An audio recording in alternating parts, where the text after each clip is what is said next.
there is way more going on than we can imagine, even if it is true what they say, that JFK and RFK were adopted and bloodlines of Christ, and Trump being adopted and is General Patton's son.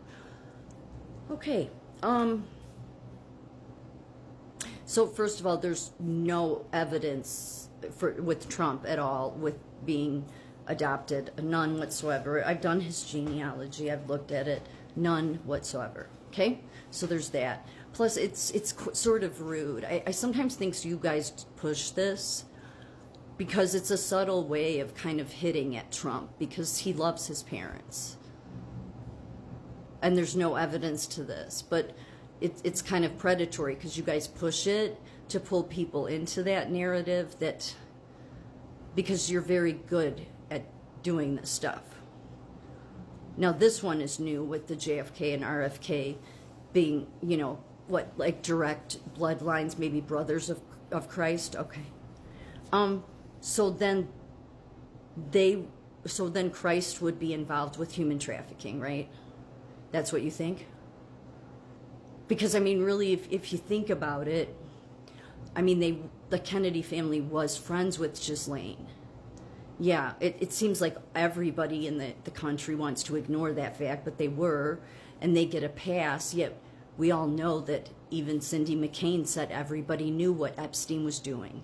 So that would definitely include the Kennedys, most especially given they were friends with her. So is it possible that, no, they're definitely maybe from a different bloodline, and that the reason that Kennedy immediately started going after the CIA is because the Kennedys, you know, really aligned more with the Castro interests, and they wanted to start their own, you know, smuggling operations, gun running, human trafficking, and well, that's why they never even told anybody what Ghislaine was doing. There's no way they didn't know. She was friends of the family.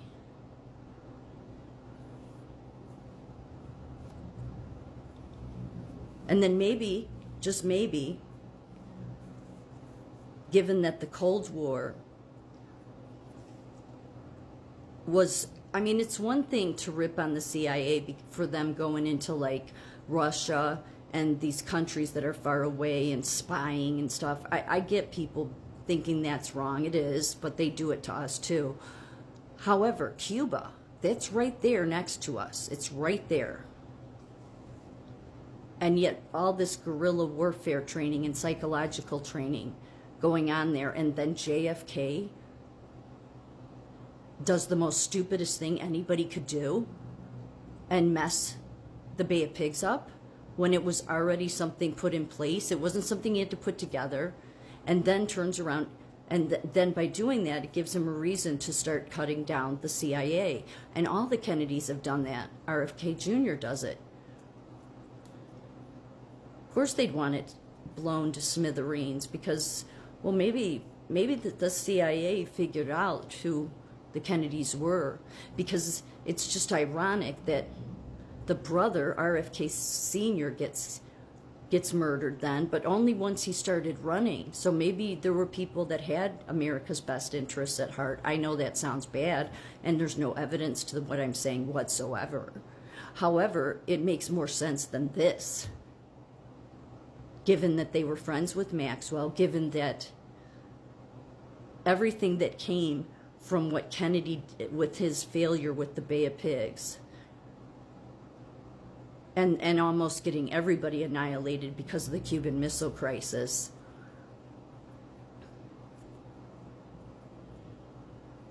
There were too many things he did that hurt America. And yet he's been given a pass.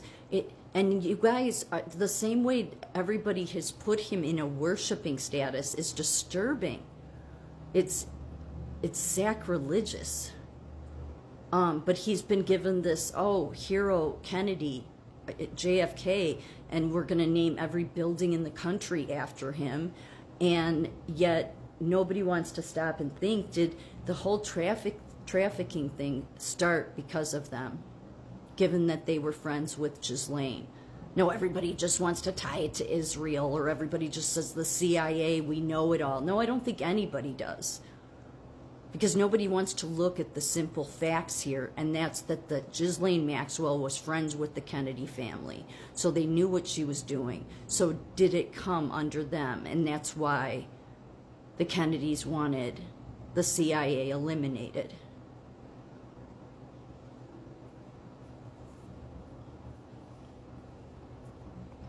I mean, the most horrifying part of all of it is that to find out that this person that the media has put on a pedestal, that the socialists and Marxists in this country have put on a pedestal,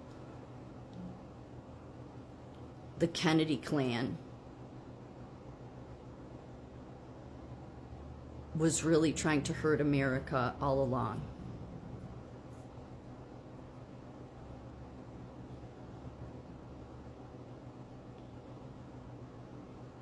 At any time, they could have told the public about this stuff going on with Ghislaine. If everybody knew about it, as Cindy McCain said, then we know the Kennedys would have known about it. And they said nothing. Instead, RFK Jr. was off fossil hunting with Ghislaine and Epstein. And everybody gives him a pass. Everybody, it's like that's how either dumbed down people are, or that's how non-thinking people are, or that's how brainwashed people are. Whether it's the media, and it's going to be the same narrative pushed. I haven't come across a podcast yet that looks at the fact that, wait a minute, was Kennedy on the right side of things? No, everybody's already determined that he had the best interest. Oh, he meant all good things for this country. No, he didn't. No, he didn't.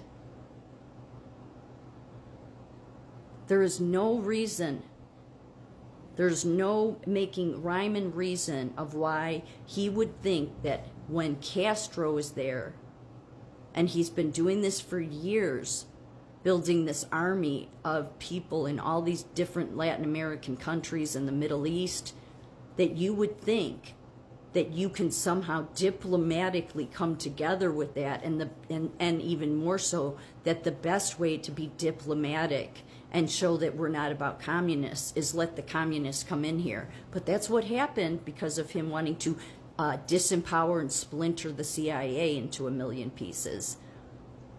But I guarantee you there won't be any news station, there won't be any podcaster, there won't be anybody that will question that how the Kennedys were not on the right side of things. They were more aligned with the Marxist Castro agenda.